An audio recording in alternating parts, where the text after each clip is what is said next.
Ao passar, Jesus viu um cego de nascença.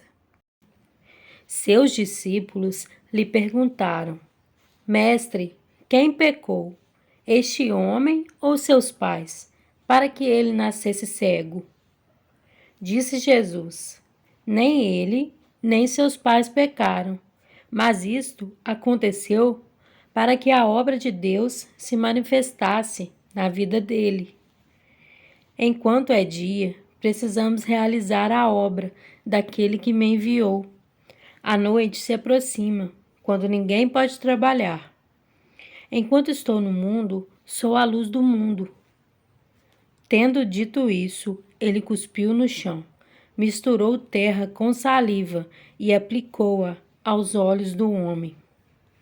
Então lhe disse: Vá lavar-se no tanque de Siloé, que significa enviado. O homem foi, lavou-se e voltou vendo.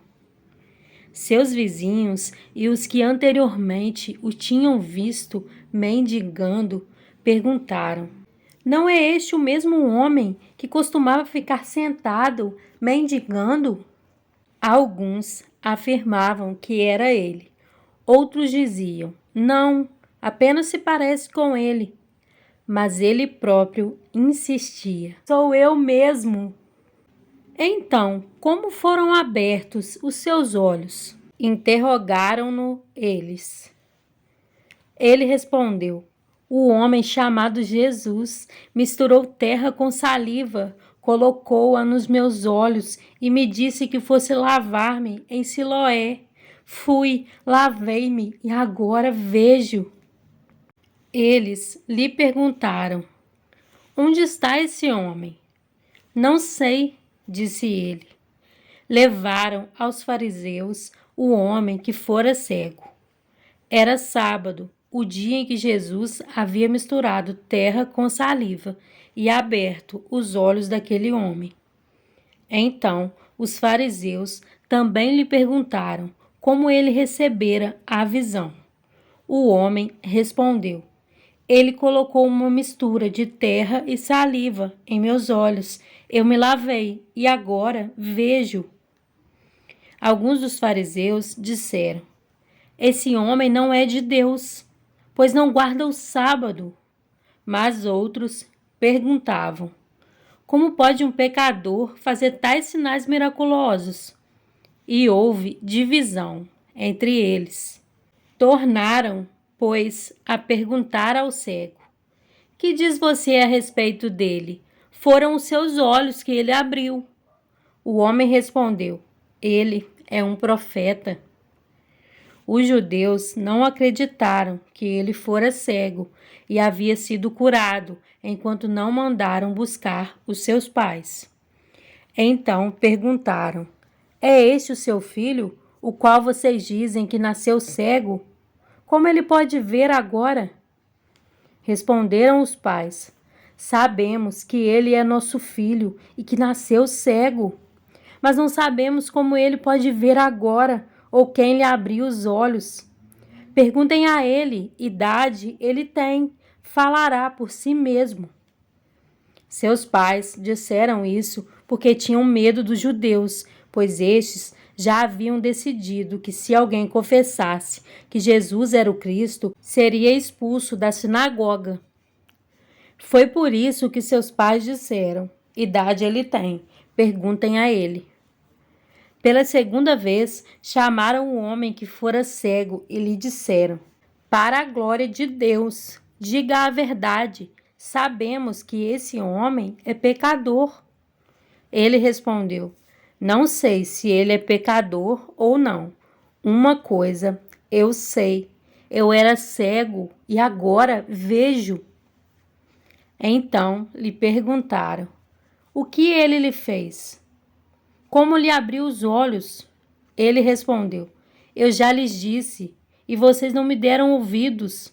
Por que querem ouvir outra vez? Acaso vocês também querem ser discípulos dele? Então o insultaram e disseram: Discípulo dele é você. Nós somos discípulos de Moisés. Sabemos que Deus falou a Moisés, mas quanto a esse, nem sabemos de onde ele vem. O homem respondeu: Ora, isso é extraordinário. Vocês não sabem de onde ele vem. Contudo, ele me abriu os olhos. Sabemos que Deus não ouve a pecadores, mas ouve ao homem que o teme e pratica a sua vontade. Ninguém jamais ouviu que os olhos de um cego de nascença tivessem sido abertos. Se esse homem não fosse de Deus, não poderia fazer coisa alguma. Diante disso, eles responderam: Você nasceu cheio de pecado. Como tem a ousadia de nos ensinar? E o expulsaram. Jesus ouviu que o haviam expulsado e, ao encontrá-lo, disse: Você crê no Filho do Homem? Perguntou o homem: Quem é ele, Senhor, para que eu nele creia? Disse Jesus: Você já o tem visto, é aquele que está falando com você. Então o homem disse: Senhor, eu creio. E o adorou. Disse Jesus: Eu vim a este mundo para julgamento, a fim de que os cegos vejam e os que veem se tornem cegos. Alguns fariseus que estavam com ele ouviram-no dizer isso e perguntaram: Acaso nós também somos cegos?